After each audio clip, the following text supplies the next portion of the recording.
జై శ్రీమన్నారాయణ. తీర్థయాత్రలు కార్యక్రమాన్ని వీక్షిస్తున్నటువంటి భక్త మహాశైలకి స్వాగతం, సుస్వాగతం. ధనుర్మాస మహోత్సవంలో ఈరోజు మనం 24వ పాశ్రంలో అడుగుపెట్టాం.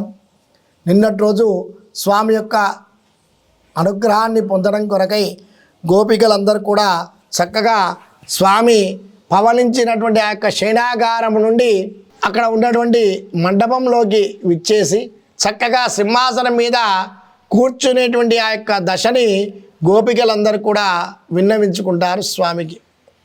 దానికోసమని స్వామి అర్థించడం కోసం, స్వామిని వాళ్ళందరికీ కూడా అనుగ్రహించడం కొరకై శయనాగారం నుండి స్వామి ఇక్కడ మండపం మీదకి వచ్చి సింహాసనం మీద కూర్చునేటువంటి దశని గోపికలు ఈరోజు పాశ్రంలో స్తుతిస్తున్నారు.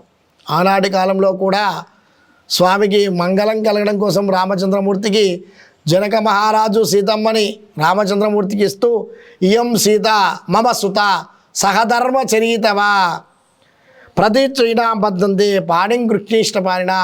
స్వామి, ఈమె సీత నా యొక్క కుమార్తె, నీకు సహధర్మచారిణిగా ఈమెను నీవు స్వీకరించుము అని చెప్పి వెంటనే భద్రంతే నీకు కూడా మంగళం కలగాలి అని దశరథ మహారాజు యొక్క కుమారుడైనటువంటి ఆ రామచంద్రమూర్తికి జనక మహారాజు ఏ విధంగానైతే చెప్పాడో గోపికలమందరూ కూడా ఇక్కడ ఆ స్వామి శయనాగారం నుంచి ఇక్కడికి వచ్చినటువంటి ఆ యొక్క దశని ఏ విధంగానైతే కీర్తిస్తున్నారో ఆ స్వామి అక్కడి నుంచి ఇక్కడ దాకా నడుచుకుంటూ వచ్చాట స్వామి. అలా శయనాగారం నుండి ఇక్కడికి వచ్చేసరికి ఆ స్వామి యొక్క సౌందర్య సుకుమారమైనటువంటి ఆ యొక్క 2 పాదములు ఎర్రగా కందిపోయాయట. ఆ కందిపోయేసరికి గోపికలందరూ కూడా బాధపడ్డారట. అయ్యో, స్వామి యొక్క పాదాలు ఈ విధంగా కందిపోయాయే, ఎంతటి అపరాధాన్ని మనం చేసుకున్నాము అని గోపికలందరూ కూడా ఆ స్వామిని కీర్తిస్తూ, స్వామి నీకు మంగళం కలగాలయ్యా స్వామి అని గోపికలందరూ కూడా అర్థిస్తూ ఉన్నారట. ఇంతటి బాధను స్వామి కలిగింపజేశామే.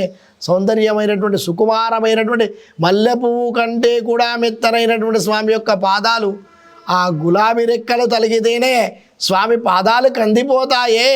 అటువంటి ఆ యొక్క స్వామి పాదాలు ఇంత దూరం మనం నడిపింపజేశాం కదా, ఎంతగా కందిపోయాయో. అటువంటి ఆ యొక్క స్వామి యొక్క ఎర్రగా అయినటువంటి ఆ స్వామి పాదాలకి మంగళం పాడుతున్నారు గోపికలట. ఏ విధంగా అంటే, అండ్రు ఉలగ మళందాయ్ అడిపోతి. స్వామి ఆనాడు, ఎప్పుడు ఆనాడు అంటే ఆనాడు వామనావతార రూపంలో ఉన్నటువంటి చిన్న బాలకుడిగా ఉన్నటువంటి నీవు ఆ బలిచక్రవర్తికి ఉన్నటువంటి అహంకారాన్ని తొలగించడం కొరకై భూమిని అర్థించడం కోసం ఆ యొక్క బలిచక్రవర్తి వద్దకు వచ్చావు. అప్పుడు ఆ వామనావ రూపంలో ఉన్నటువంటి నీవు ఆ స్వామిని అర్థించావు. ఆ అర్థించగానే ఆ స్వామి ఏమి కావాలనగానే 3 పాదములు 3 అడుగులు కావాలడిగావు. ఆ 3 అడుగులో ఒక మొదటి అడుగుని ఆకాశమంతా కూడా పెట్టేసి నింపివేశావు. 2వ పాదాన్ని యొక్క భూమండలం అంతా కూడా పెట్టావు. 3వ పాదాన్ని ఎక్కడ అంటే ఆ బలిచక్రవర్తి యొక్క నెత్తి మీద, శిరస్సు మీద పెట్టి పాతాళంలోకి పంపించి వేశావు. అప్పుడు ఆ 3 అడుగులు పెట్టినటువంటి ఆ యొక్క పాదాలు, ఆ స్వామి శిరస్సు తాకి ఒత్తుకుపోయినటువంటి పాదాలు ఈ యొక్క ఆకాశమంతా కూడా పెట్టడం వల్ల ఆ యొక్క పైకి లేపినటువంటి ఆ యొక్క పాదము ఎంతగా కందిపోయిందో కదా స్వామి. అంతకంటే కూడా కఠినాలం అయిపోయాం మేము స్వామి. అటువంటి ఆ యొక్క పాదాలకి మేము మంగళం కలగాలని కోరుకుంటున్నామయ్యా. అందుకే ఆ పాదాలకి, ఆ 3 పాదాలకి మేము మంగళం పాడుతున్నామయ్యా అని గోపికలు ఆ యొక్క త్రివిక్రమావతారాన్ని గూర్చి ఇక్కడ పాడారట. తర్వాత అంతేకాదు, షణ్ణంగు తెన్ని రంగై శత్తాయి తిరల్పోతి. స్వామిని సంహరించడం కోసం కంసుడు పంపించినటువంటి ఆ యొక్క ఇక్కడ వామనావతారం కంటే కూడా షణ్ణంగు అక్కడికి వెళ్ళి అందముగా ఉన్నటువంటి ఆ యొక్క లంకా నగరాన్ని ధ్వంసమునర్చినటువంటి ఆ యొక్క బలానికి మంగళం కలుగుతాలని కోరుకుంటున్నాము. మరి రాముడు ఆ రామావతారంలో ఆ స్వామి రావణాసుని సంహరించడం కోసం అక్కడికి వెళ్ళాడే. అక్కడ వామనావతారంలో 3 అడుగులే వేశావు. కానీ రామావతారంలో ఎన్నో దుష్ట జంతువులతో కూడుకున్నటువంటి ఆ యొక్క అడవులల్లో, చెరువులల్లో అక్కడ నడుచుకుంటూ, రాళ్ళల్లో, రప్పళ్ళల్లో నడుచుకుంటూ, ఎందుకంటే ఆ స్వామికి ఉన్నటువంటి పాదుకలు కూడా భరతుడు తీసుకొని వెళ్ళాడు. రామచంద్రమూర్తికి పట్టాభిషేకం జరగాలి అని దశరథ మహారాజు సంకల్పం చేసుకున్నాడు. కానీ కైకేయికి ఇచ్చినటువంటి ఆ యొక్క మాట వల్ల రామచంద్రమూర్తి అరణ్యవాసానికి వెళ్ళాడు. అదే ఒకటి కోరిక. రెండవది ఆ యొక్క భరతుడికి పట్టాభిషేకం జరగాలని వేడుకుంది. తర్వాత భరతుడు వచ్చిన తర్వాత అన్నగారు ఎటుపోయారంటే ఇలా అరణ్యవాసానికి వెళ్ళగానే కానీ ఆ యొక్క భరతుడు వెళ్ళి ఆ రాముడు ఎక్కడ ఉన్నాడో అక్కడికి వచ్చి రాముడు అర్థిస్తాడు. అయ్యా అన్నగారు నీవే రావాలి, నీవే వచ్చి ఆ రాజ్యాన్ని పరిపాలించాలి, ఆ సింహాసనం మీద కూర్చునేటువంటి బాధ్యత అర్హత నీకే ఉంది అని అంటే ఆ రాముడు రానంటాడు. నేను పితృవాక్య పరిపాలకుణ్ణి, నా తండ్రి గారు చెప్పినటువంటి ఆ యొక్క మాటని నేను తప్పకుండా పాటిస్తాను కాబట్టి నేను రాను అంటాడు. అప్పుడు భరతుడు వేడుకోగానే సరే దానికి బదులుగా నీ పాదుకలన్న నాకు ఇయ్యవయ్యా, ఆ పాదుకలే ఆ సింహాసనం మీద కూర్చునిపెట్టి నీవు ఉన్నట్టుగా భావించి ఆ రాజ్యాన్ని పరిపాలిస్తాను నువ్వు వచ్చేంత వరకు అని ఆ రాముడికి ఉన్నటువంటి పాదాలని కాస్త ఆ పాదుకలను తీసుకొని భరతుడు శిరస్సు మీద పెట్టుకొని తీసుకొని వెళ్ళాడు. మరి అటువంటి ఆ యొక్క పాదుకలు వెళ్ళిన తర్వాత ఆ రాముడు అలాగే నడుచుకుంటూ వెళ్తున్నాడట. అలా చెట్ల పొండి రాళ్ల పొండి అడవిలో క్రూర జంతువులు తిరిగేటువంటి ఆ యొక్క అరణ్యంలో నడుచుకుంటూ వెళ్ళి ఆ యొక్క నదిని దాటి అక్కడికి వెళ్ళి ఆ లంకా నగరానికి వెళ్ళి అక్కడ రావణాసురుడిని సంహరించినటువంటి ఆ యొక్క దశలో ఒక కాలును ముందరికి పెట్టి ఇంకో కాలును వెనుక పెట్టి ఆ యొక్క శరాన్ని సంధించి అనేకమైన రాక్షసులకు సంబంధించినటువంటి సమయంలో ఆ పాదుకలు ఎంతగా కందిపోయాయో కదా స్వామి. అటువంటి ఆ యొక్క పాదుకలకు కూడా ఆ పాదాలకి మేము మంగళం కలగాలని కోరుకుంటున్నాము. ఆ రామావతారంలో ఉన్నటువంటి ఆ యొక్క పాదుకలకి ఆ పాదాలకి మంగళం కలగాలి. పోండ్రచ్చగడము దత్తాయి పుగసిపోతి. ఆ యొక్క శకటాసురుడిని సంహరించినటువంటి మళ్ళా ఇక్కడ స్వామి అవతారంలో స్వామి యొక్క రూపాల్లో లీలలలో చిన్నవి పెద్దవి అనేటువంటివి ఏవి కూడా ఉండవు. స్వామి లీలలు అనేటువంటివే అనేకమైనటువంటివి. ఆ లీలలు చెప్పడానికి కూడా వర్ణనాతీతమైనటువంటి స్వామి యొక్క లీలలు ఒకేసారి పెరుగుతూ ఒకసారి తరుగుతూ ఉంటూ ఉంటాయి. దానిలో అన్ని లీలలు కూడా సమానంగా ఉంటూ ఉంటాయి. కానీ మన యొక్క దృష్టిభావం చేత ఒక్కొక్కటి ఒక్కొక్క రకంగా అయ్యో పెద్దగా చిన్నగా అనిపిస్తూ ఉంటాయి. కానీ స్వామికి అన్నీ కూడా సమానమైనటువంటివే. మరి అటువంటి ఆ యొక్క రామావతారంలో అంత దూరం నడిచిపోయినటువంటి ఆ యొక్క పాదుకలు అంటే ఒక వయసు వచ్చిన తర్వాత వెళ్ళినటువంటి ఆ యొక్క దశ. కానీ ఇక్కడ మళ్ళీ గోపికలు అంటున్నారు చెన్నంగు పొండచ్చగడ మొదత్తాయి పోసిపోతి. ఆ యొక్క శకటాసురుడు అనేటువంటి ఆ యొక్క రాక్షసుడు అంటే ఆ యొక్క శకటం అంటే బండి. స్వామిని యమునా నది తీరానికి ఆ యొక్క యశోదాదేవి తీర్థము తీసుకురావడానికి వెళ్తూ ఆ స్వామిని బండి కింద ఉన్నటువంటి ఉయ్యాల్లో పడుకోబెట్టి తను నదీ తీరానికి వెళ్తూ ఉంటుంది.